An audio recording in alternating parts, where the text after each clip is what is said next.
Bonjour à tous, aujourd'hui nous allons voir comment résoudre une problématique auquel de nombreux Français sont encore confrontés, comment résoudre nos problèmes de connexion internet lorsque nous ne sommes pas encore éligibles à la fibre optique ni au VDSL2, donc c'est-à-dire qu'on dispose encore actuellement d'une ligne ADSL classique dans laquelle notre débit internet va dépendre de la longueur de celle-ci, c'est-à-dire de notre box jusqu'au central de connexion internet de notre ville, qui en général dès lorsque l'on dépasse les 2 km de distance avec ce central, on commence à obtenir des débits vraiment faibles. Donc la solution que nous allons voir aujourd'hui est une méthode alternative aux connexions traditionnelles filaires, donc fibre ou VDSL.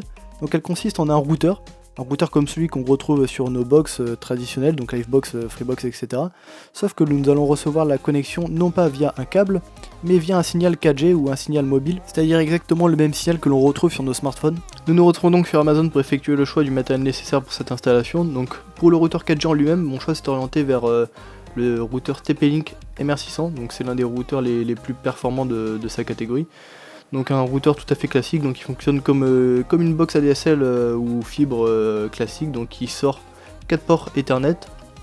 Sauf que dans ce routeur vous allez devoir mettre une carte SIM, donc de n'importe quel opérateur français, il les supporte tous. Le meilleur opérateur pour ceci va être chez Free Mobile, parce que c'est l'un des seuls opérateurs français qui propose une offre 4G illimitée. La seule condition c'est d'être abonné chez Free pour l'internet fixe, donc c'est assez contradictoire avec ce que l'on veut faire. Il va falloir que vous trouviez une personne qui possède un abonnement Free qui va pouvoir vous permettre d'obtenir cet abonnement. Donc pour seulement 16 € par mois, vous allez pouvoir avoir un accès illimité en 4G. Donc une fois que vous aurez cet abonnement, vous aurez juste à le mettre dans cette 4G box. Sauf que par défaut, cette 4G box est fournie avec donc 2 antennes 4G standard. Le problème c'est que la réception ne sera pas optimale, elle sera forcément améliorée par rapport à un téléphone, à un partage de connexion. Mais pour avoir des débits optimaux, donc ce que l'on veut faire, pour avoir une connexion la plus fiable possible, nous allons y associer à ce routeur. Donc nous allons pouvoir en fait enlever les 2 antennes 4G et nous allons y associer une antenne 4G vraiment performante qui elle va permettre de décupler votre débit en fait. Donc elle consiste en 2 râteaux, donc chacun possède un câble, donc chaque câble ira venir se brancher sur ces antennes, sur les emplacements des antennes. Donc ces antennes vous allez devoir les installer sur votre toit, donc ça donnera un résultat à peu près comme celui-ci. Donc cette antenne a vraiment des assez bons avis, on peut voir les gens obtiennent des résultats vraiment assez intéressants. Donc par contre cette antenne va devoir nécessiter une orientation précise vers l'antenne relais la plus proche, donc l'antenne relais 4G la plus proche de chez vous. Pour cela nous allons donc nous rendre sur le site de Carte Radio. Donc ce site va nous permettre de visualiser en fait toutes les antennes relais 4G, 3G, etc. qui sont disponibles autour de vous. Donc on va dans un premier temps désélectionner les opérateurs mobiles qui ne nous intéressent pas, pour conserver uniquement Free Mobile comme je vous ai dit auparavant. Et nous allons bien cliquer sur afficher la direction des antennes. Donc pour mon cas, l'antenne qui m'intéresse est celle-ci. Donc une chose à savoir, c'est qu'une antenne dispose de plusieurs émetteurs qui chacun émettent dans une direction précise. Plus vous allez être en face d'un émetteur, plus vous allez avoir une bonne réception. Malheureusement, si vous vous situez entre 2 antennes émettrices, vous aurez une connexion bien sûr amoindrie. Donc pour mon cas, je me situe dans une zone d'environ 1 km au-dessus de cette antenne, donc ce qui est très bien en termes de réception de 4G. Donc maintenant ce que nous allons faire, c'est que vous allez vous arranger pour récupérer les coordonnées GPS de cette antenne relais. Donc pour cela vous allez sur Google Maps, placer un point, vous obtiendrez les coordonnées GPS. Et vous placez un point également sur votre domicile pour obtenir les coordonnées GPS. Une fois que vous avez récupéré les coordonnées GPS qui vous intéressent sur Google Maps, donc à savoir les coordonnées GPS de votre domicile ainsi que les coordonnées GPS de l'antenne 4G la plus proche de chez vous, donc vous allez vous rendre sur ce site que je vous passerai bien sûr qui sera dans la description. Donc dans la première case coordonnées, vous allez mettre les coordonnées GPS de votre domicile, ainsi que dans la case coordonnées B, vous allez mettre les coordonnées GPS de votre antenne 4G. Une fois que c'est fait, vous allez cliquer sur Calculate Distance and Bearing et vous obtiendrez la direction à pointer, donc dans laquelle vous devriez orienter votre antenne quand vous serez sur votre toit. Donc pour ma part, il s'agit de 162,51 degrés. Ok, donc nous voici avec les antennes 4G que l'on a reçues. Donc celles-ci viendront en fait remplacer les petites antennes qui se trouvent en fait sur le routeur 4G. Donc celles-ci devront se monter sur un point assez haut de votre domicile, donc sur votre toit c'est préférable. Donc elle se compose de 2 râteaux qui devront être espacés en fait de 96 cm l'un par rapport à l'autre, donc qui devront pointer en direction de votre antenne 4G la plus proche, donc comme on vient de voir précédemment. C'est de marque Locos Mobile, donc bien sûr les liens seront dans la description. Donc est fourni avec 10 mètres de câble, donc ça devrait potentiellement être suffisant pour l'utilisation qu'on va avoir en ferme. Donc nous n'avons plus qu'à les installer sur le toit et les faire pointer toutes les deux parallèlement vers la direction obtenue et calculée précédemment.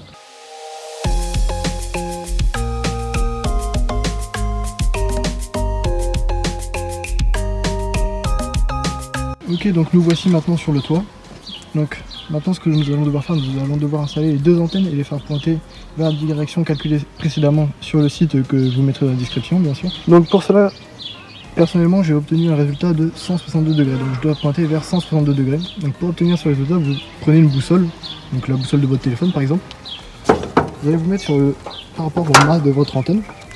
Vous allez devoir trouver, donc moi pour mon cas je dois trouver un résultat de 162 degrés. Donc je m'oriente vers 162 degrés. Donc en collant mon téléphone au mât, je vois que je vais devoir faire pointer à peu près dans cette direction là par rapport à mon mât. Donc bien sûr vous faites ça, vous calez votre téléphone sur les antennes et vous vous installez par rapport à, en vous fiant à cette mesure. Donc pour ma part ça donne une direction à peu près vers là-bas, donc au travers les arbres, donc l'antenne relais se trouve derrière cette forêt. Donc pour le système de fixation on n'a même pas besoin d'outils, donc c'est simplement des vis à main. Donc on les dévisse pour enlever la patte de fixation, qui celle-ci en fait va permettre de serrer le mât de l'antenne. Et on va serrer en fait avec les vis tout simplement.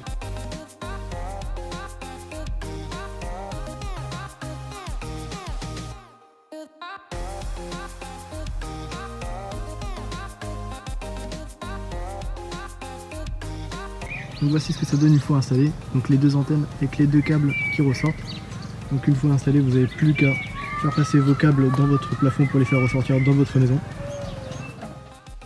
Donc une fois que vous avez réussi à tirer vos deux câbles d'antenne, vous les avez fait descendre dans votre maison, vous n'avez plus qu'à les relier à votre box, donc à votre 4G box, aux deux slots d'antenne qui sont prévus.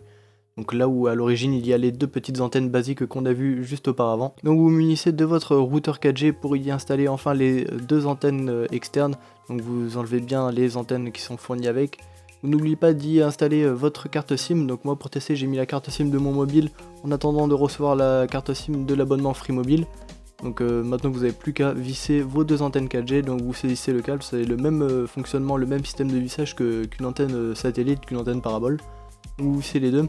Pensez à bien faire attention lors de votre installation, à prévoir assez de longueur pour le câble. Pour ma part 10 mètres était un petit peu short, vous pourrez penser que 10 mètres est assez important, mais si vous faites un passage dans les combles etc c'est quand même assez compliqué.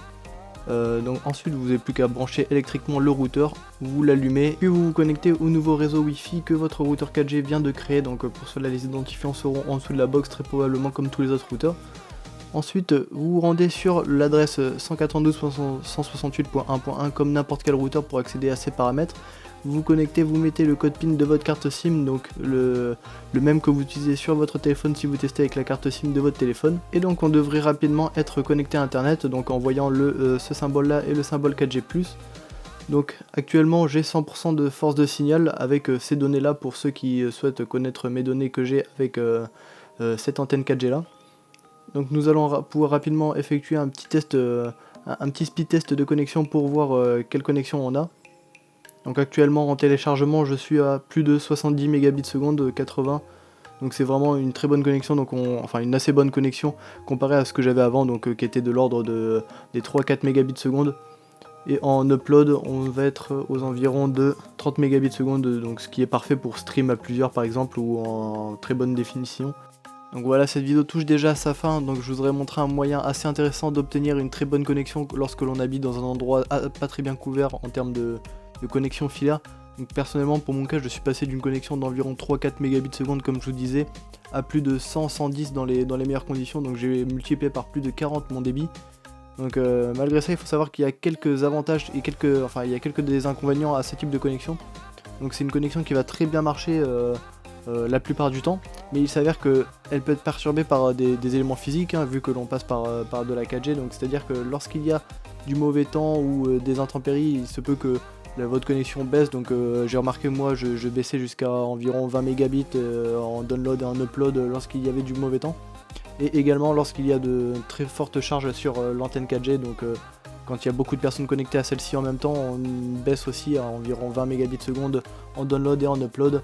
Mais sinon à part ça on a des débits assez corrects comme on vient de voir juste auparavant avec les speed tests. Donc voilà, donc merci d'avoir suivi cette vidéo, donc tous les liens seront dans la description, n'hésitez pas à aller jeter un coup d'œil. Donc moi je vous dis merci d'avoir regardé et à une prochaine.